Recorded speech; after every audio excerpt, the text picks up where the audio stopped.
And welcome back. This is Rock and Recovery.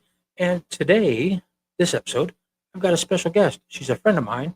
Her name is Britt. So let's welcome her up and say hi. Hi, Britt. Hello. So are you ready to tell your story? I'm gonna try. Well, the stage is yours. Just tell it the best way you can. All right. Well, we'll start off with I did not start using wait, hold on before I start. I can say any words, right? Yeah, say them. Okay. So, I didn't start using meth until the age of 18, and I did it because my son's dad was using, and I wanted to fit in. And that's where that started. I didn't drink until the age of 21. And I didn't stop using meth until I got pregnant with my son, and then obviously I relapsed. And then I met my husband, and I met him, he was my dealer. That's just he was my dealer, but he has 11 years sober now. Um, got pregnant, got clean, relapsed at about 11 months, and I was off and running for 8 years. I didn't stop. And it got bad. I'm talking about like was selling things out of the house. Mm. Um, which obviously is not okay, but and lying about it. It just was ugly. I never stole money. Maybe I would take like $5 here and there, okay? Did you ever get like in trouble with the law or, I've you know? never been in actually, hold on. I was in trouble with the law one time and it was dropped, and that was for felony spousal abuse. Wow, you beat up your husband. I did. Oh, He hit good me job. first. Good job. Well, and also, how was your childhood? How were you raised? Were you good home, broken home? That's a good question. I d- don't I don't want to say that I had a bad childhood, but I didn't have a normal childhood. I was raised by my grandma and grandpa. My grandma did not let my mom see me often, and as soon as my grandma passed away, me and my mom's relationship is that's my bestie. Your mom is your bestie. Hmm. That's awesome. She is, but my grandma would always push her away, always push her away. Um, Now my mom blames anything that I did on her. She had a very bad childhood. Um, I'm My talking mom about always saying the same thing. She's always like, "I wish I would have been a better mother. You were a good mom." Let's just be right. real. My mom was a good mom. You My know. mom didn't have the chance to be a mom. If we're being real. I mean, literally, like, I would tell my grandma, "Okay, I wanna go to my mom's house this weekend." And she'd be like, "Oh, she's not gonna pick you up." My mom never said that. That was my grandma's words. So, I didn't have a relationship with my mom or my dad. Um, but like I said, when my grandma passed away, me and her are like this. Okay. I wish it could have been different growing up, but my grandma was crazy, and that's part of the reason why I don't have a relationship with my twins, Yeah. is because of my grandma. Okay. So, Back to your story. um,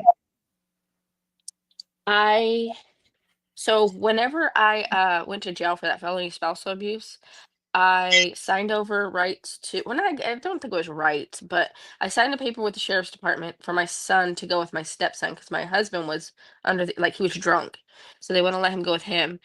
Um, and I moved in with my mother-in-law because I was homeless at the time, and no, I moved in with my mom. I'm sorry, I moved in with my mom, and somehow my son ended up with his dad who lives 2 hours away. I'm really not sure as to why. Um, but I lived with my mom for about a month, and then I moved in with my mother-in-law. Where let's see, I was off and running still. I would tell my husband that I was going to work. I didn't have a job. I took my mother-in-law's car and I went. It was on New Year's Eve. My grandpa called me and he said, "Hey, let's go to a taco place." So I went. I was drinking and driving, no care in the world. Had all the paraphernalia in the car. I get to this place at 2 o'clock in the afternoon, and my grandpa left me there. I fell asleep on their table, Wow. and I didn't wake up until like 9:30 at night. Nobody checked on me either. That's funny because I would get so high. I'd be on like a 3 or 4 day bender, and I'd be driving, and all of a sudden I'd black out. I'd pass out. I came close to rolling vehicles. I've broken so many windshields. I've ran over so many street signs. It's incredible. I ended up. I don't know how I didn't kill myself or somebody else. Honestly. Right. No, I don't know how I made it. So one thing though, okay, I was never a big weed person, like ever. I mean, I've had a few incidents, like what is it? It's not weed. It's the dabbing. You know what I'm talking about, I'm sure, Oh, right? yeah, it's whacked. So the guy's house that I was at that day, he had made I took a couple dabs, but I was also drinking and he fried some quesadillas in some weed oil. Oh, I don't know how I made it to this taco place. But I remember when I woke up, I look at my phone and there's like 100 missed calls, and my mom's like, "Hey, the cops are coming." Sure as shit, I look outside and here comes and I'm running outside to throw everything over the fence. And the cop told me, he's like, you're lucky we don't take you to jail right now, which I they didn't catch me doing anything, you know what I mean? And they didn't find anything in the car because I threw it all out. But so that was New Year's Eve, and I went home and I didn't wake up till January 4th. I wow, slept that long. wow. You know, And of it's Go ahead. funny because one of my plug. I don't know if my mom knows this, but my plug was my father. He's the one that started me selling Oh and wow, everything, drugs. It's my father. that's crazy. Yeah. So, um, me and my husband split up for 6 months. I dated two people. He dated one. I wasn't okay with him dating one person. I don't know why. Actually, I do know why. This girl used to drop her kid off at my house, and I would watch her. Come to find out, it was they were seeing each other. Um, so my husband filed a restraining order on him and my daughter, so I couldn't go within 100 feet of them. I went to court for that, and I hadn't seen my daughter in 2 months, talking about Elise, my youngest one. And we're in mediation room, and the lady goes, "Okay, since he filed, he gets to talk first, no interrupting, whatever." And he starts talking, and I interrupted him. I said, "I know you said no interrupting, but I'll give him whatever he wants. I just want to see my daughter today." So with that being said, um, he let me know that he was serving me divorce papers, as going out the courtroom, and they did. We never got a divorce though. Um, we never went to court for that. But what's funny is we walk out of the courtroom after I get these papers, and he's like, "You want to go to lunch?" And I was like, "Of course, I'm still using, right?" So in my mind, I'm like, "All right, what can I get from him?" I'm like, "Are you paying?" And he said, "Yeah." And I said, "Well, you gonna give me a ride back to my mom's house?" He said, "Yeah." I said, "Well, score." I went, we ate. He took me back to my mom's house, and I was still off and run. I was still using at my mother-in-law's house.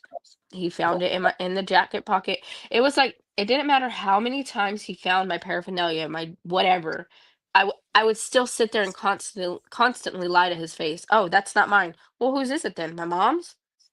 When it came to the alcohol, I would drink the alcohol, and he would look at it and be like, "You drank this, didn't you?" I'd be like, "No." He's like, "Well, then who did? Elise?" I'm like, "I don't know. Go ask her." She's like 9 at the time. Like, what? Like, I don't know. It was just crazy. And then what led up to me getting clean, I'll kind of speed it up just a little bit because a lot of the things I did was just lie to my husband. But Take your time and telling your story. Don't speed I it up. uh I lied a lot. Like, so that day that I got that I fell asleep on that taco place's table, apparently he went to the job that I said I had and asked if I worked there. Obviously they told him no. But I'm out driving his mom's car around high as hell, drunk as shit, and that woman still forgave me. That woman still forgave me. She Wow. prayed for me. After that, my husband found some meth in my jacket, and he's like, "I just want you to get better." He was trying to send me to some rehab that you go to for like a year, and I'm like, "I'm not doing that shit. You got me fucked up. No, I'm not leaving my kid for a year." I wasn't ready yet. We moved back to Taft, where I took care of his dad who had back surgery, and I'd gotten a job at Starbucks. And I'd come home every day and he'd ask me, like, "How was your day, Britt?" And "You make any new coffees?" Well, this one day I decided I was going to binge watch this show that I had started watching. And I went and I laid down in my bed, and he yells for my husband. My husband goes in there and he comes back. He's like, "Hey, I need you to call the non emergency number." for my dad. And I was like, well, what's going on? Remind you, I don't know if anybody knows this, anybody that's in here, but my work background is the medical field. I have 15 years experience in the medical field. But so I guess he couldn't breathe. So I go in there and I'm asking him all these questions, and by the time the paramedics get there, they tell me, they're like, "Oh no, he's fine. He doesn't." This is all in the middle of COVID. Like, "Oh no, he's fine. He doesn't need to go to the emergency room, whatever." And I was like, "Well, he's going." So the paramedic made him get up and walk down the hallway. By the time we pulled the wheelchair out to put him in there, he started having a seizure. By Wow. the time we got him to the front door, right outside the front door, and they got him on the gurney, he wasn't breathing no more.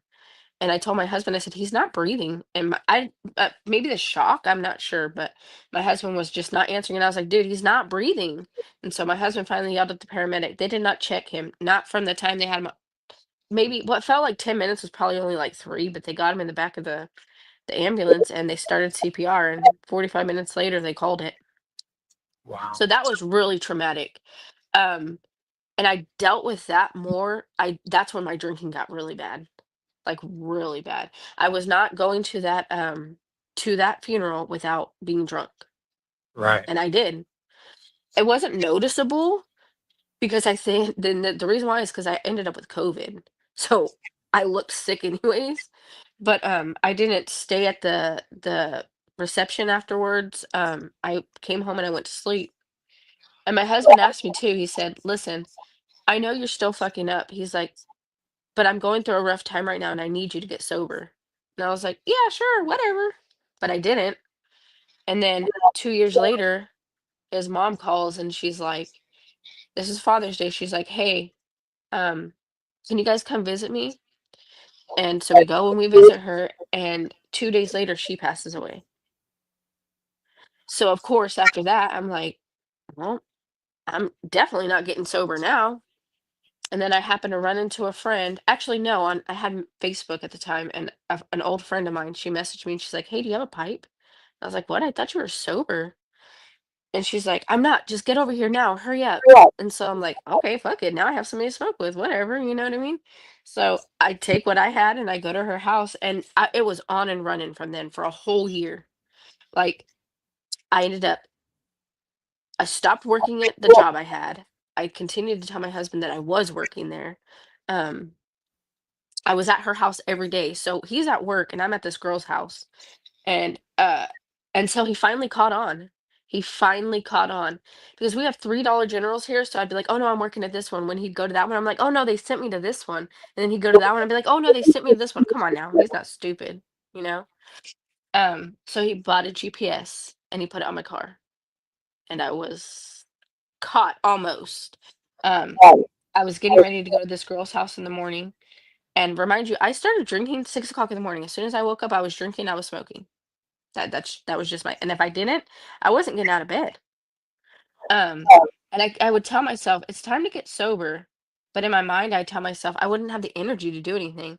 Now, remind you, when I got sober, I see all the things around my house that I thought I cleaned, but I didn't clean. Like, dude, I found laundry in my daughter's closet from 2 camping trips ago Wow. that I never unpacked. Like, what? And so, my husband went to work and my vape stopped working. We order our vapes online. And so he didn't tell me he was coming home. And all of a sudden I have my dope in my hand and my alcohol in my other hand. And he walks to the door, and so I'm trying to hide it in some laundry. And he comes in and he grabs my hand and he's like, "What is this? You're still fucking up, blah blah." And I was like, "No," as the crystals are falling out of my hand. Like, you know what I mean? I'm still trying to lie to him. And he's like, "You need to get your shit and get the fuck out of here. I'm so done with you." And I was like, "Okay, whatever." In my mind, I'm like, "Hell yeah. I'm gonna be able to do whatever the fuck I want now." So I'm throwing all my shit in baskets and I call that girl and I tell her, I'm like, "Hey, he kicked me out." Now this is where it kind of gets bad. I tell her, I'm like, "He hit me in the head." He did not hit me in the head. Didn't happen. But I was thinking, if I'm just gonna tell her that I'm leaving and I'm gonna have to move into her house, she's probably not gonna let it happen 9 times out of 10, right? So I get there and she's like, "If he hit you, you need to call the cops." So I call the cops and I file a false police report. And I I'm so drunk by the time the cops come that the cop is telling me, what's going on, like whatever. And I tell him a story, and then I tell him another story, and he's like, "Well, you just told me this one, so which one is it?" And I told him, "Whatever one sounds better." They still arrested him, so I'm really confused. And it was corporal injury to a spouse was his charge, but there was no evidence.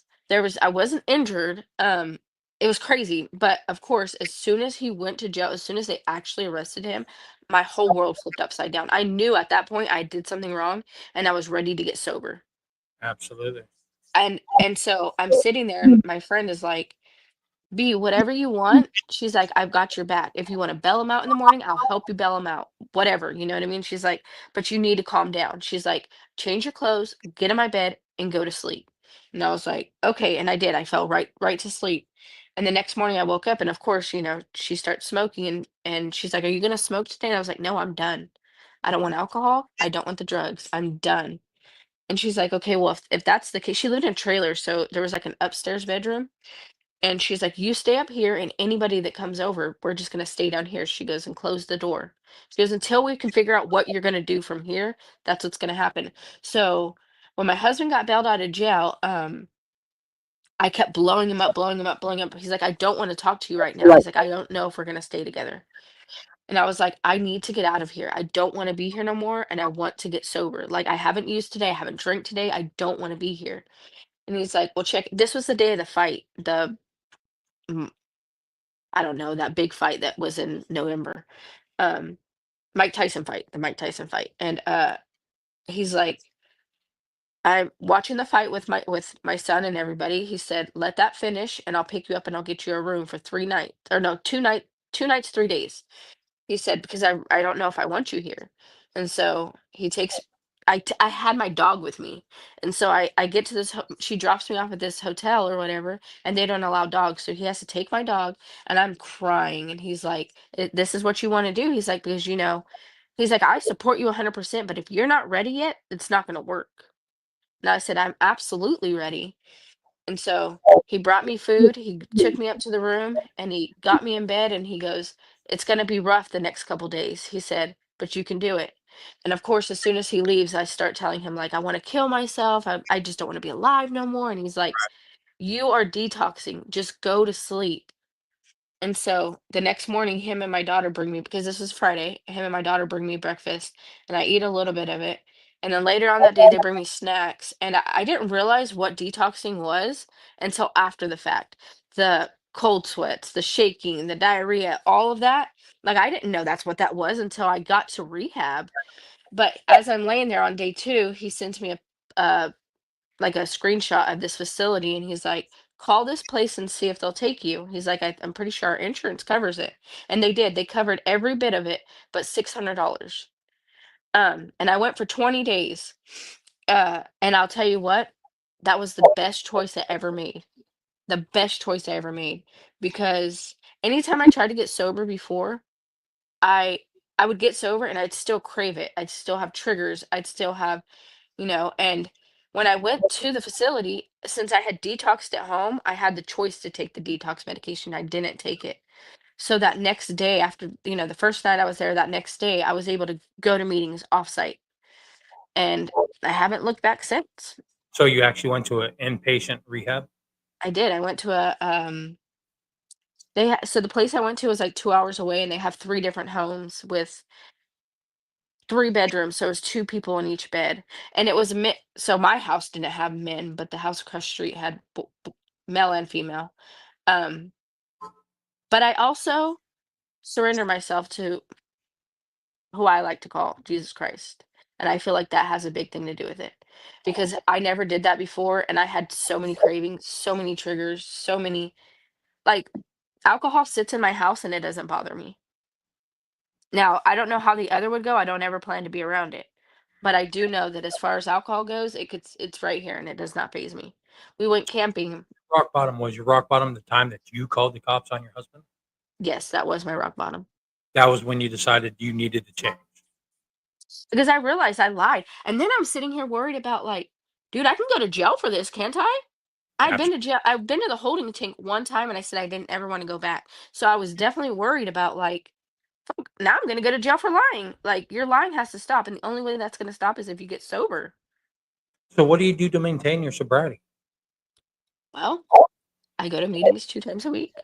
I go to church every Sunday, and I journal when needed. Um, I don't meditate. See, that's one thing I haven't been able to do very well. When I was in the facility, I could not meditate. I just couldn't, um, I couldn't do it. But I also, 2 times a month, I work in the Kids Connect at church. Um, I chair my Wednesday meetings. Oh, that's Wednesday meetings, huh? You chair Mhm. 'em? I do. Nice. Topic meetings, I do. That's good. So what has sobriety gotten you? What has being in sober and recovery given you back? Okay, so I have a little story to go with this, okay? Um, and Hannah knows this if she's still in here, but last week, there's a little fridge that's in the empty room here, right? And my husband comes home and he's like, "Hey, where'd that fridge go?" Anyways, he went straight to, "I sold it and I'm back on dope." And I'm like, I'm sitting here crying. And come to find out my daughter moved it and she didn't want to say. But after that, my husband realized that I have changed. So it's giving that one incident he's realized, like, he can trust me again. It's given me the opportunity to work. It's given me a good relationship with my daughter. It's given me a relationship with my son back, who I hadn't seen in 3 years. Um, and my marriage. So you're I still with really, the person you called the cops on? yes, I did call the cops on him, and all charges were dropped. So, and all charges were dropped because the DA she asked for the body cam footage, and whenever she heard me say, Whatever I don't stories. know, whatever one sounds better, she was like, "Oh, absolutely not." She's like, "I don't even know why he was arrested." I know you were talking about triggers. What are some of your triggers and what do you do to get through them? I don't. I've been told this by somebody before that I'm lying. I haven't had any triggers yet. I relate on that because uh, the way I got clean and sober, yes, there's times that I feel like going to use, but just because that's a learned habit, it was just a habit, something I used to do. I haven't been triggered to actually want to use. Y- Me either. And I had told somebody this, a fellow creator on TikTok, and she straight told me that I was a liar. She's like, either you're lying or you're not working your program right. And I just thought, okay, whatever. But no, I've yet to have trigger and I've yet to have cravings. And I thank God for that every day, because um any other time I tried to get sober, that's all I had was triggers and cravings. Because let's be real, once you find God, and if you're a believer in Jesus Christ, higher power, whatever you want to call it, mine's Jesus Christ also. Yet through him, all things are possible. Through man, nothing is possible. Through him, all things are possible. And Hmm. if we're praying for him to take our addiction from us, that means he's going to take the triggers too. If you Amen. pray and believe like it's already happened, that means it already has. And if we're praying for our addiction to be taken, for us to be changed individuals, for him to change us, so to take our addiction, that means he takes the triggers too. Yep. Because like I said before, I remember the last time I had gotten sober, and I was sober for, and see, 9 months is like my top. So, and I've got like 9 months and a week today. But I don't feel like, I just feel, 9 months and a week. Hold on. Did you just say 9 months and a week? yeah, That's all you got?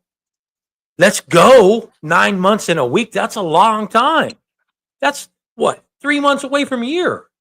it is. You I'm know, proud of you. so being sober has also gotten me, whenever I was in my active addiction, my husband wouldn't allow, not that he wouldn't allow me, but like, I made him look really bad to my mom. And like, I would tell some awful stories, things that he didn't do. I don't know, but because I was using. But as soon as I got sober, my 90 days, he flew me out to see my mom. I hadn't seen her in 4 years. I'm gonna go out and see her again in December. So I think that staying sober is what I'm destined to do for sure.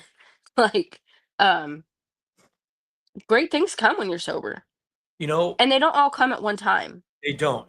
it takes work and it takes effort. It takes not giving up. It takes doing the next right thing. And sometimes the next right thing is the hardest thing we're going to do. Sometimes it's forgiveness. Sometimes it's understanding. Sometimes it's just not engaging. Sometimes it doesn't look like the right thing at all in our minds. And our minds play trick. Let's be real, when we're all fucked up, our minds play tricks on us. And then Yeah. we remember things the wrong way, not like they really were. And you know, letting things go. I just did a podcast earlier about letting go and through grief and but learning to let things go is sometimes the hardest thing we're ever going to do because we're all human. We all like to hold on to things. We all like to carry a grudge or hold something against somebody. I'm just as guilty of that as the next person, But now, sobriety and recovery has got me everything I've got right now. Everything, you I'd know. say the one thing I'm missing would be my other two kids talking to me, but I have to let go and let God. Um, Apparently they talk a lot of crap about me to my son. I don't know. But they haven't got to see this part of me, you know? Um, but whether it be tomorrow or 10 years from now, all I could do is pray about it. And as long as we're doing the next right thing, and as long as we keep going down the road, our actions are going to speak louder than our words.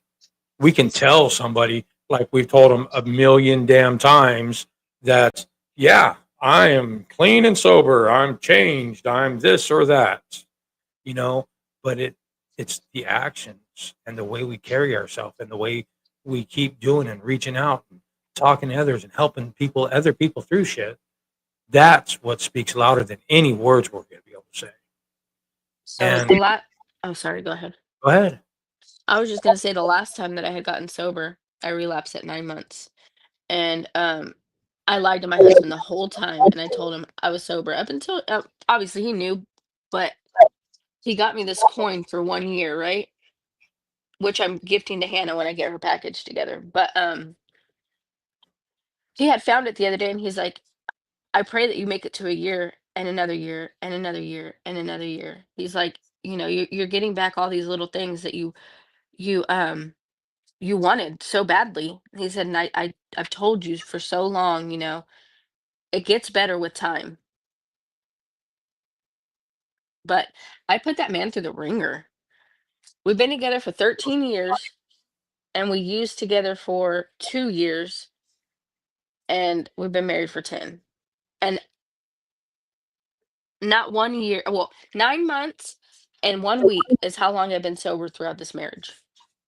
So, what would you say to somebody that's fresh, thinking about being sober because their life's all hell? They're tired of living in the shit. They're just tired of being sick and tired. The good old sayings. We could use so many of the AA speak in here, but what would you tell somebody that's just coming in off the streets that doesn't know how? Because I go to Celebrate Recovery, and there's a lot of times people are still using there, yet they're trying. What would you tell somebody that's trying? I would say if hold on, let me think. If you can get past the first 30 days, it gets easier from there. Um I don't know. That's a good question. Give me a second. Give me a second for that. I got to Oh, come up with something good. oh, you got to come up with something good. You can't just come up with it off the top of your I head. don't know. I can't think. That was a good question. I I don't know. know. At least if you try, it will work. But if you don't try, you know what I mean. It's not going to work. You have to go in there with some kind of want. And let me tell you, if you're not ready, it's not going to happen. Ready. If you're not ready, you're just not ready. Plain and simple. Seriously. You've got to be open and willing to take suggestions. You've got to be open and willing to take the criticism, not shame, not judgment, but you've got to be open and ready and willing to listen. And when I say listen, I mean learn too. That yeah, we've all been through similar situations, different stories, same emotions. That your traumas could have been worse than mine, but we've all faced things that we've had to get through. And guess what? we're all getting through them the best way we can. And I'll tell you what, just because we covered them up doesn't mean they disappeared. Just because Nope. we covered them up and put a temporary bandage on something doesn't mean they've disappeared. We're still going to have to work through that shit. We're still going to have to work through 100% of the bullshit that we covered up. Yep.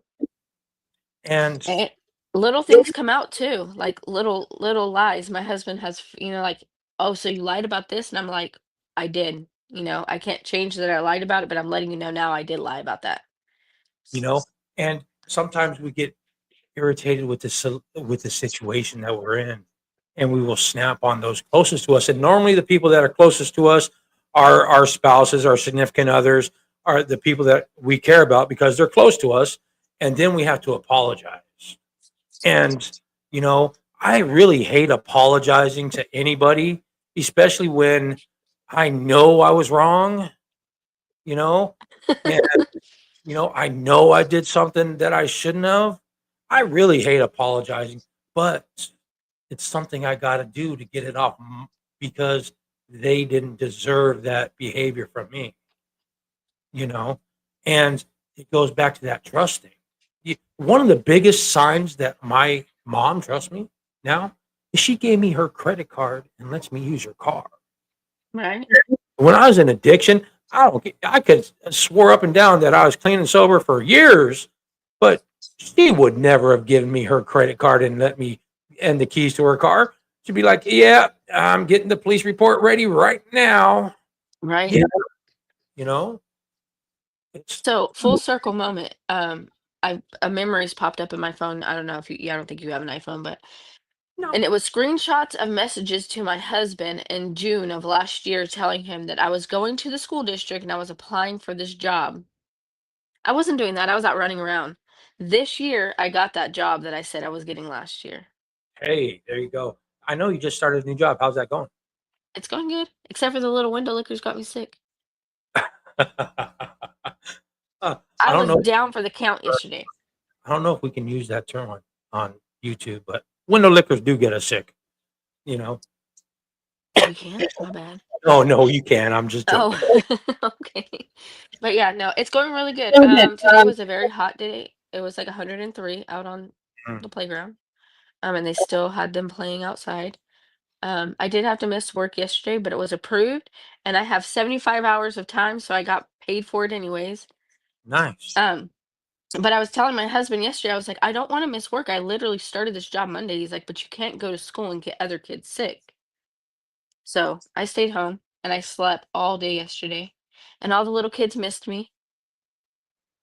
Um, So, so you're loving your job. What is your new job now? I am a playground cafeteria supervisor. Playground cafe. So you get all the fun stuff to do with the kids, and they get you sick. You're the Yep, fun person, and they still get you sick. yep.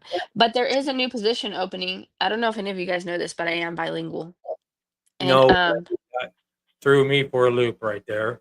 I am bilingual, and there is a bilingual teacher's aide position coming up, so I'm gonna apply for that. That is awesome. One of the best things that recovery has given me is meaningful relationships. That is Very one true. of the best things because let's face it, in addiction, we form bonds, whether they're using people or whether they're trauma bonds or whatever else but they're not real connection. It's just something that we're feeding off of or giving to somebody else. We're just feeding off their energy or they're feeding off ours, or we're using them for whatever they're giving us, or they're doing the opposite to us. And sometimes it's just because we don't think we deserve anything better. So that girl I used to hang out with, she had texted me the other day because we have a mutual friend. Well, I don't know, acquaintance, I guess that's what you would call it. And anyways, he was sick, supposed to have been on hospice. Come to find out, he had something different. So now he's not on hospice no more. But after she had messaged me that night, I went to bed and I had a dream that I was using. And I Mm. thank God I woke up and it was a dream, but I was like, I'm pretty sure that stemmed from her texting me because I hadn't had a dream like that in a minute. You know what I mean? So back in December or November, right around the time that you probably were in rehab. I had, was it? Might have been January. I I was had in rehab in November. okay, so I had one using dream, and I swear to God, I woke up and I was high. Swear to God, I woke up out of a dead sleep, heart racing, and I was looking around for an orange cap or a needle or something in my arm because I that's the only way I got high. And I swear I tore my bed apart looking for it. And then I had to calm down and take a shower real quick and realize that I went to sleep sober and clean. I Right. know I don't have anything in my house, so unless I slept and went, unless I slept, walked to the dope man's, sleepwalking, and then sleep used, then You're I, sober. yeah, and it took me, but all the emotions and the feelings and everything else was there, like it really happened, and it scared the shit out of me, you know. Right. And I'm like, this can't be happening, not today, and I think that there's a misconception just because we have using dreams, that means we want to relapse. And relapse doesn't have to be part of our stories. It's not going to be part of mine. I can firmly knock on wood and say that is not going to be part of my story. You know, Sorry. people will say, "Oh, you better not say that because you might get too complacent in your freaking recovery." I'm never complacent. That's one thing I've learned throughout my time in prison and time on the streets is I'm never complacent anywhere. I'm always looking out. Yet I can guarantee some things. I'm Right. guaranteeing that uh, I'm not going to use anymore. I can guarantee that I'm not going to use for today. If tomorrow comes, then I'm not going to use that day either. You know, and I think it's just a big step. One of the biggest steps I think is when we feel like the next day is just like any other next day. There's nothing special. I don't have to go spend all day searching for something, and it just feels like a normal society, normal day. You know, and yeah, my normal day is different from your normal day, which is different from everybody else's day, but it feels like a normal day. You know, and I think that goes a big that says a lot about recovery in general. When we feel that normal day again, it's crazy. I was never used to normal. No, So, you asked me about my job, and I'm so used to sitting home at the house all day, or cleaning or whatever. So the first couple days getting up and going to work I only work 3 hours a day, but I'm like, this is something I really have to get used to because I remember anytime I was using and I would get a job, I would find any way to call out, right? That's not happening now. Like yesterday, whenever I had to call in, I really didn't want to, but it is something that I have to get used to. you see all the comments I'm letting I through. am seeing them now. But you said about when I was in the rehab. I was in the rehab for Thanksgiving, and my husband came down with my daughter, and that was the first time I realized how mean I was to her. She came, there was another little girl there. We played a board game, and I just sat next to my husband. I said, I can't believe all these years I've let go by using, drinking, not spending time.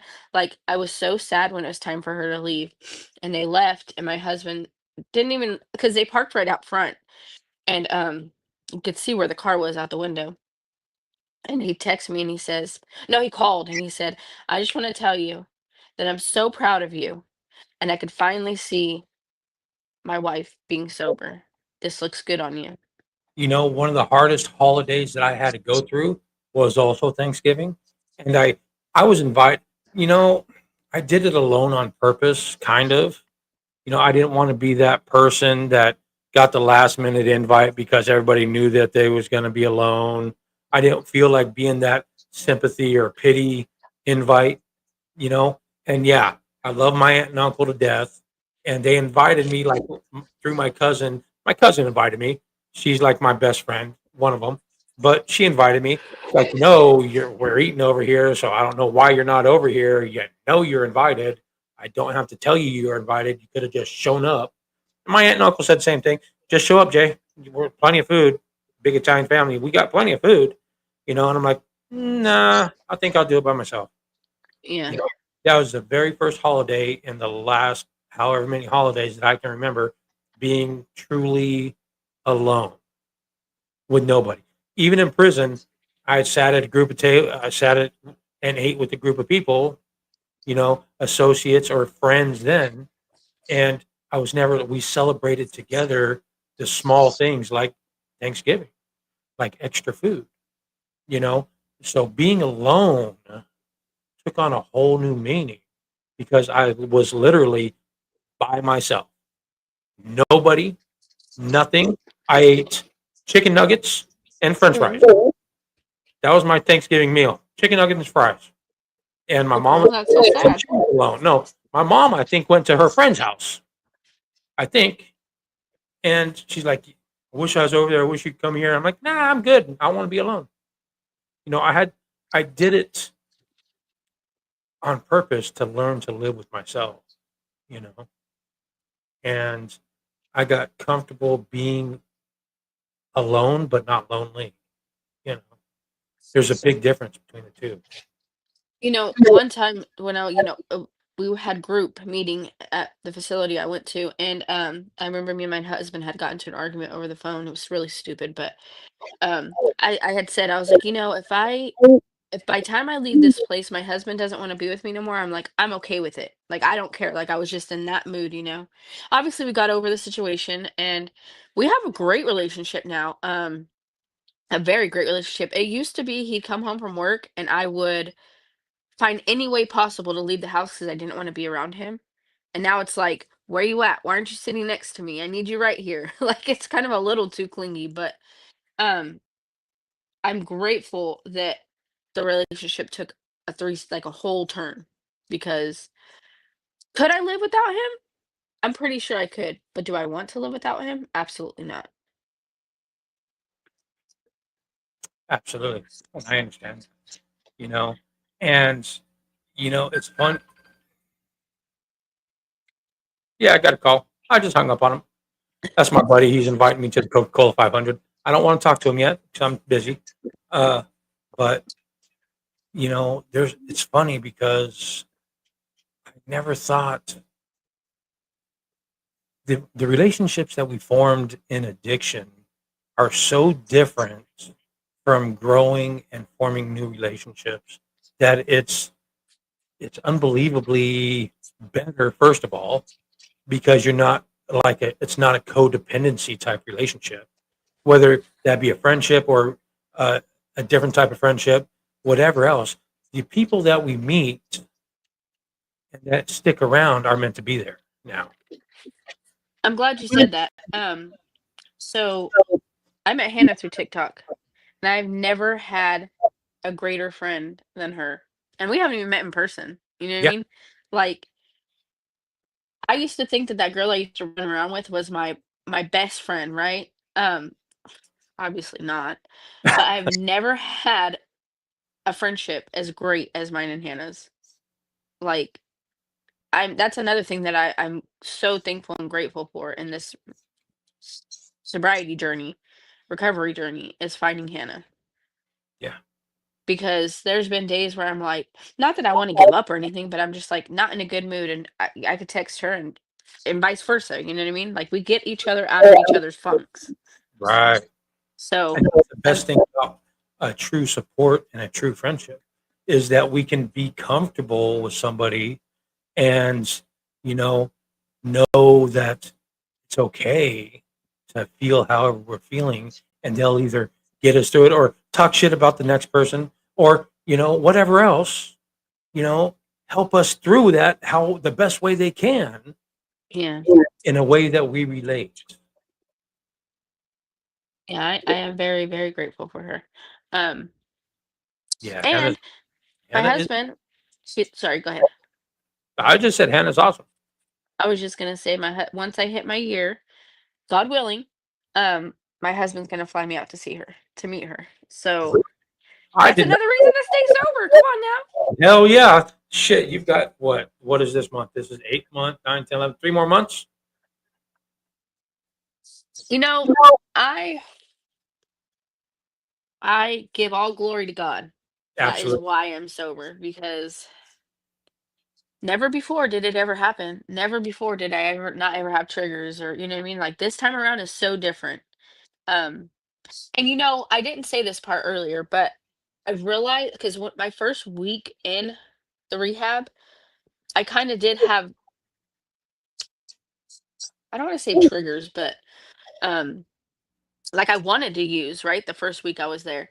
But I remember one of the behavioral techs, he took me to a meeting. I was the only one that was going every day, 3 meetings a day off site.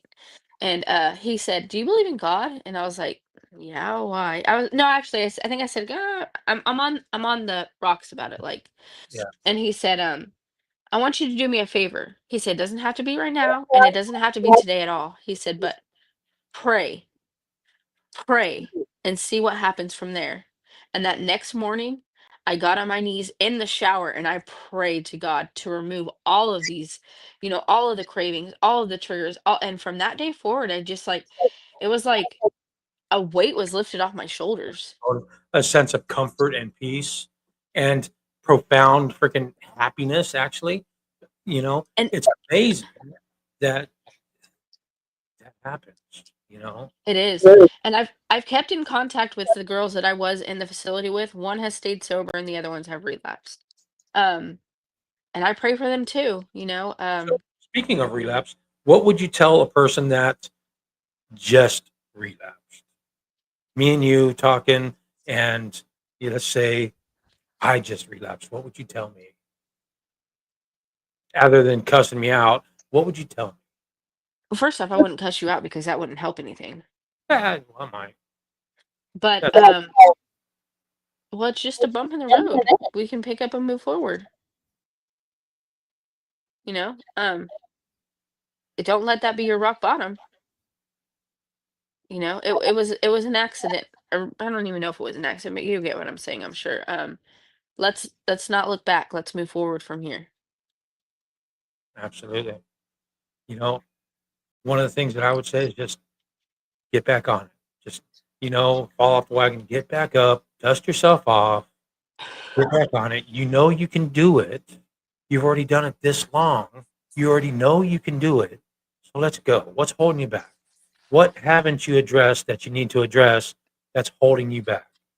Let me see if I can help I would definitely also tell them, come on, if they are working a program, let's hit a meeting. you. Send a meeting.